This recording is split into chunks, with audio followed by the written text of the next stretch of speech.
Berikut ini isi sebuah ungkapan tentang negeri yang dianugerahi Tuhan sumber daya alam yang sangat luar biasa. Satu, kita booming minyak di tahun 70-an. Pada saat itu, ternyata rakyat dan negara nggak dapat apa-apa. Malah anehnya, Pertamina hampir bangkrut. Pertanyaan berikutnya, kemana duitnya? Berikutnya adalah di tahun 80-an, kita booming kayu. Yang kemudian hutan Sumatera dan Kalimantan dibabat habis, dijual oleh oligarki rakus.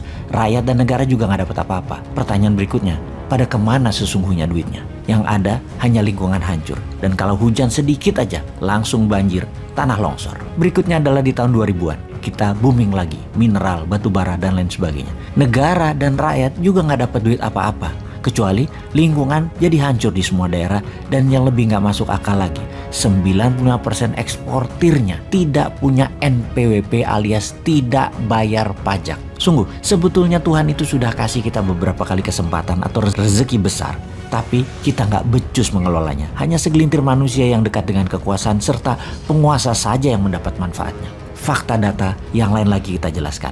Dari tahun 2000 hingga sekarang tahun 2022, GDP per kapita naik 250%, yaitu kontribusi zaman Pak SBY itu naiknya 215%.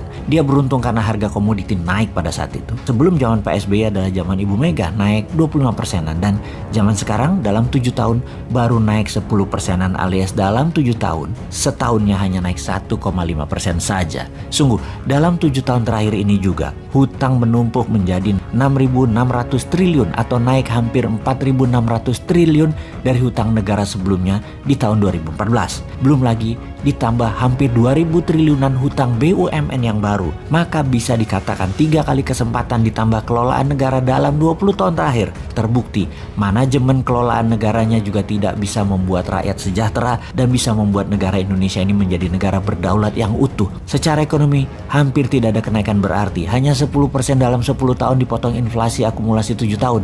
Ya minus lah negara Indonesia ini. Semua ini karena apa? Karena sistem bernegaranya kah? Karena sistem politiknya kah? Atau individu pemimpinnya? Atau orang-orang di sekelilingnya yang tidak mampu? Banyak memang sudah dilakukan, infrastruktur benar dibangun. Namun BUMN yang membangun kok bangkrut? Sesungguhnya rakyat jadi dapat apa? Sama dengan 3 peristiwa besar yang telah berlalu. Boom minyak, boom kayu, boom tambang. Zong semua buat rakyatnya. Oke, kita bahas manajemen bernegara sekarang. Kita diskusikan soal subsidi BBM yang dicabut, di mana subsidi niatnya membantu namun ternyata membuat rakyat manja yang sudah kronis dimanja selama 40 tahun lebih akibat subsidi. Dan ternyata di sisi lain kita tidak dapat apa-apa juga setelah memanjakan rakyat tersebut. Lalu 1 tahun ini subsidi BBM dialihkan. Kita dapat sekitar 350 triliun yang digunakan untuk membangun jalan kereta api double track di seluruh Indonesia, namun belum menunjukkan berdampak pada percepatan pertumbuhan ekonomi juga. Terdapat fakta lain lagi, yaitu ternyata hutang negara juga meningkat tajam. Adakah solusinya, wahai kaum New Mind? Ya ada. Begini melihat masalah dan peluangnya. Kekuatan bangsa Indonesia salah satunya adalah kekuatan alam mineralnya. Baik yang ada di atas permukaan tanah yang kategorinya food atau rempah atau spice, juga yang ada di dalam tanah yang disebut mineral. Oleh karena itu kaum New Mind mempunyai roadmap. Di awalnya berupa inisiatif. Namanya Spice and Metal Roads Initiative. Spice Road akan membuat Indonesia menjadi food country pengendali pangan dunia, dan Mineral Road akan membuat Indonesia menjadi pengendali mineral jadi 99,9% fine metal atas seluruh mineral yang ada di tabel periodik dalam kategori noble metal, PGM atau precious group metal, dan juga metal tanah jarang. Spice Road ada lahan di permukaan tanah dan ada yang di laut. Kita bicara laut dulu.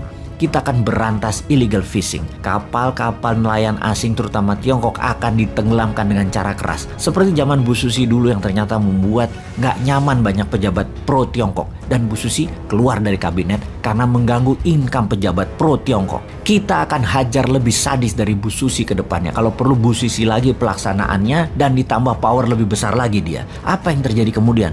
Pasti industri perikanan cold storage di Filipina, Malaysia, Thailand, Vietnam, dan RRC atau Tiongkok bakal kosong alias tutup.